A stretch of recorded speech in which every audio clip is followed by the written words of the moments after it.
कौन कहता है कि कराची में इंसाफ नहीं मिलता? अगर आप ताकतवर हैं तो आपका जहां दिल चाहे अदालत लगा लें, लोगों को मारें पीटें, उनकी माएं बहनें आपके सामने फरियाद करती रहें, लेकिन आपकी तो कान पे कोई जू नहीं रेंगने वाली।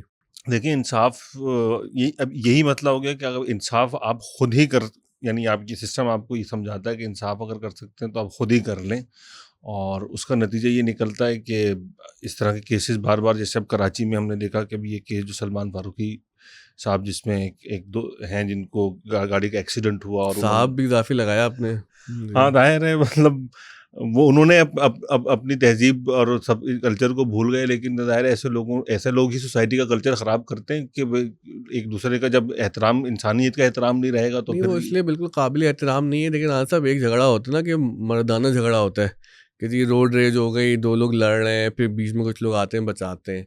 मतलब ये कैसे हो सकता है कि एक लड़की, एक औरत आके आपके सामने फरियाद करे, हाथ जोड़ रही है, रो रही है कि मेरे भाई को नहीं मारो, और भाई ने ऐसा कौन सा जुर्म कर दिया था? अव्वल तो ये कोई भी जुर्म किया, खुदा ना खास्ता किया हो, आपको हक नहीं है कि हक आप नहीं, किसी मारपीट को हक करें। नहीं है। वो बेचारा बाइक वाला, आप जो है वो इतनी बड़ी गाड़ी लेके घूम रहे हैं, और जैसे आप वो कह रहे थे कि जैसी किसी की यहाँ पे गाड़ी बड़ी होती है, वो तो अपने आप को बिल्कुल। कानून से बिल्कुल ही ऊपर समझता है। और वो जितनी गाड़ी ऊँची होगी वो कानून से अपने आप को उतना ऊँचा समझ रहेगा। मतलब आप ये देखिए, मुझे याद है कि जमील यूसुफ साहब सीपीएलसी के ज़माने में हेड होते थे, तो मैं एक दफ़ा उनके पास गया तो उन्होंने कहा कि यार देखो, दुनिया में सबसे ज़्यादा क्राइम जो है ना वो सड़कों पर होता है।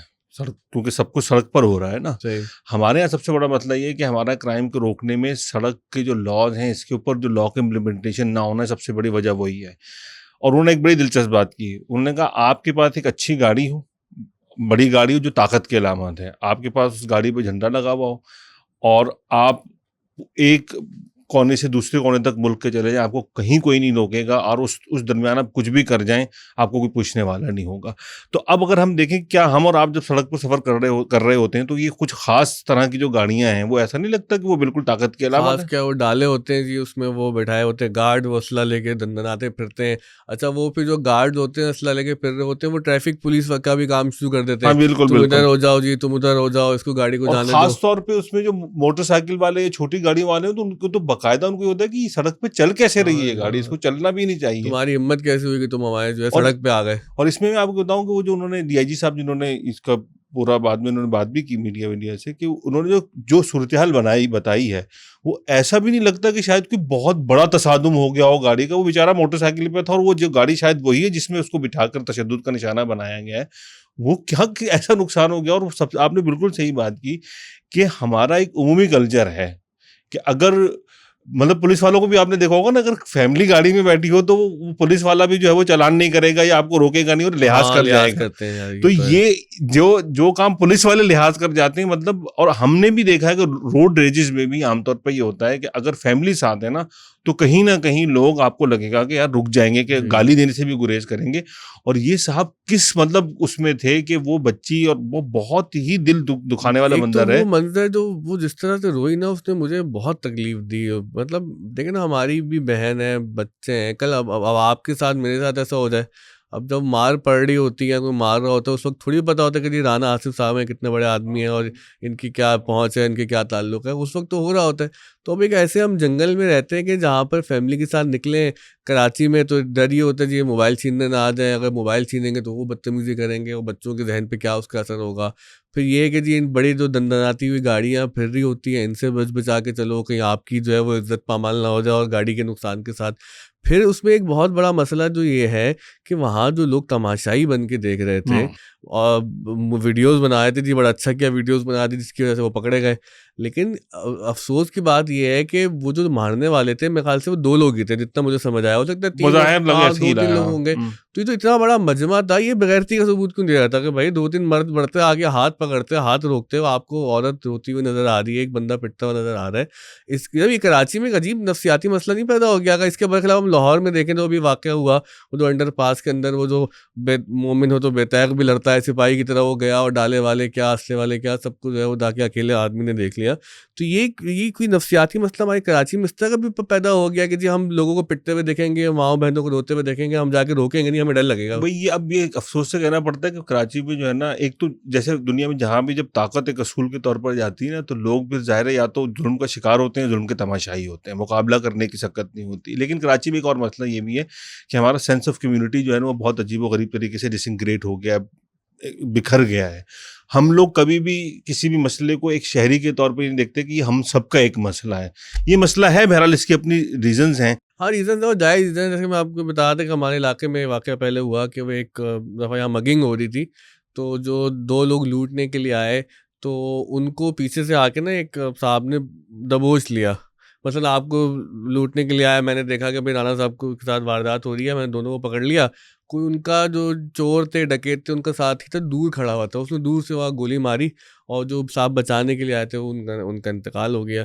तो कराची में लोगों के साथ ये मसला तो है ना कि ऐसे अब कोई हर घर के अंदर कहानी मौजूद है कि जो दिन ब दिन हमें बुज़दिल से बुज़दिल तरीन करती जा रही है। और फिर इसमें एक मसला ये कि आपको पता है, लोग पूरे प्रोसेस से डरते हैं। मतलब अगर सिर्फ आप गवाह भी हो ना किसी मामले के, मुद्दई हो ना, तो फिर दूसरी बात होती है। अगर आप सिर्फ गवाह भी हो, तो आप जब अदालत जाते हैं और उस प्रोसेस से गुजरते हैं, तो आप एक नौकरी पेशा आदमी, एक मजदूर पेशा आदमी, रोज पेशियां भुगतने, ये सारे मसाइल, तो जी, वो प्रोसेस इटसेल्फ अ पनिशमेंट। जी। और वो पनिशमेंट मुजरिम के लिए, मुलजिम के लिए नहीं, बल्कि वो जो कंप्लेनेंट है उसके लिए भी वो एक पनिशमेंट है।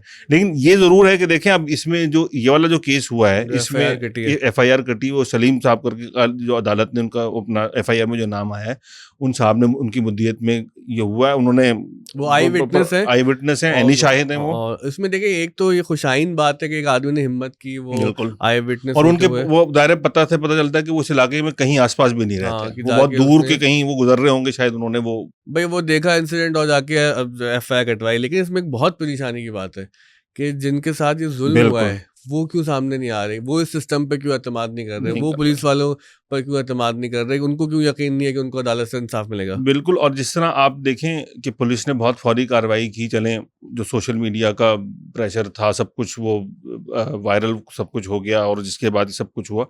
लेकिन ये एक सवाल उठाता है कि कानून पर एतमाद जो है ना, वो उस वक्त बहुत वाज़ेह होता है कि एग्रीव्ड फैमिली खुद आगे आती, यानी पुलिस की इतने एक्शन में आने के बाद भी अगर अभी तक नहीं आई, होपफुली आ जाए। लेकिन अभी तक तो ये सूरत हाल है कि अगर एग्रीव्ड फैमिली सामने नहीं आती, इसका मतलब ये कि कॉन्फिडेंस जो है ना, वो इतना कोई ख़ास पैदा नहीं हुआ, बल्कि कहाँ है कॉन्फिडेंस हमारा, अगर आप देखें इस सिस्टम के ऊपर। और दूसरी बात इसमें एक और अहम है कि ये जो चीज़ है ना इस वक्त कार्रवाई में, कि जनाब एक एनी शाहिद उसमें मुद्दई बना है, अगर ये केस आगे स्ट्रांग नहीं होता, मतलब जाहिर है कि अगर मुद्दई खुद वो सामने नहीं आता, जो एग्रीव्ड फैमिली है, तो वो फिर आपको पता है कि वो केस आगे जाके उसके अंदर लीगल जी हाँ, कॉन्सिक्वेंसेज भी होंगे और वो कमज़ोर भी होगा कमजोर, हाँ होगा मतलब उड़ केस। जाएगा वो, क्या कहाँ तक रहेगा वैसे। लेकिन आप देखें ना, जो मजबूत केसेस थे हमारे, अगर हम 2-4 केसेस में निगाह डालें, शाहरुख जतोई का बड़ा मशहूर केस है, मैंने ग्रेनिच यूनिवर्सिटी से पढ़ा है। जो वो मकतूल था बेचारा, वो बहुत अच्छा लड़का था, शाहजेब खान, वो कत्ल हो गया। और उस पर बड़ा अच्छा मीडिया एक्टिविज्म किया था शाहजेब खानजादा साहब खानदादा ने। ने। और मैं हमारी उनसे मुलाकात भी हुई थी, हमारी ग्रेनिच यूनिवर्सिटी इस केस के बाद आए और काफ़ी लंबी मुलाकात हुई, एक सेशन हुआ उनका, उसमें उन्होंने खिताब भी किया बच्चों से।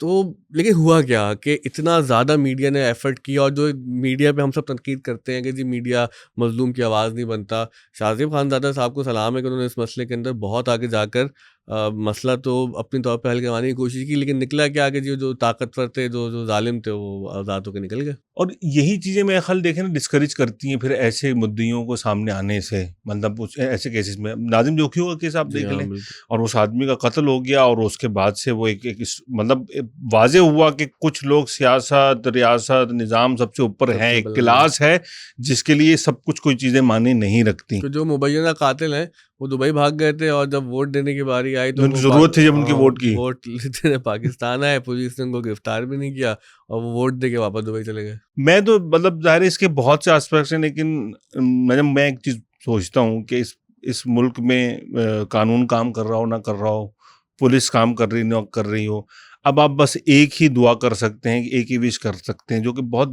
दुख से कहना पड़ता है, कि अगर मैं किसी जुल्म का निशाना बनूं, तो वहाँ कम से कम आसपास लोगों के पास कैमरे ज़रूर हों, और मेरी वीडियो वायरल हो जाए तो शायद मुझे इंसाफ मिल जाए। वो भी आर्जी इंसाफ होगा। वो भी आर्जी इंसाफ होगा। वो तमाशा हो रहा है पहले जी, उनकी वो सलमान फारूकी की तस्वीर आती हैं, वो बड़े तनतने से खड़े हैं बिल्कुल, और वो जिस लॉकअप में उसमें ताला भी लगा हुआ, कुंडी लगी हुई है। फिर सोशल मीडिया वाले शोर मचाते हैं तो उनकी जो है यूं करके तस्वीर डाल दी, हथकड़ी भी बांध दी और वो ताला भी लगा दिया, बाल भी थोड़ा सा खराब कर दिए।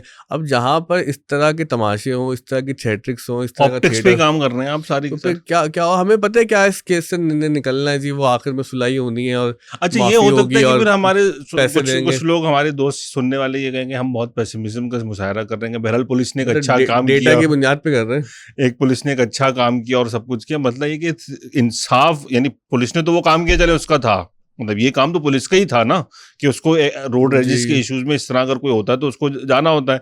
असल मसला ये है कि भाई हमने अपना जो इंसाफ मिलने का, हुकूक मिलने का जो बार है ना, वो बहुत नीचे कर दिया। हम हर चीज से खुश हो जाते हैं। वैसे मैं एक मिसाल इसमें दूं आपको कि मसलन मैं अगर आपके सामने तारीफ करूं कि आज मैं मस्जिद में गया और वहाँ पर इमाम साहब ने मगरिब की नमाज पढ़ाई, क्या अजीम इमाम साहब है, अरे भाई उनका काम है नमाज पढ़ाना।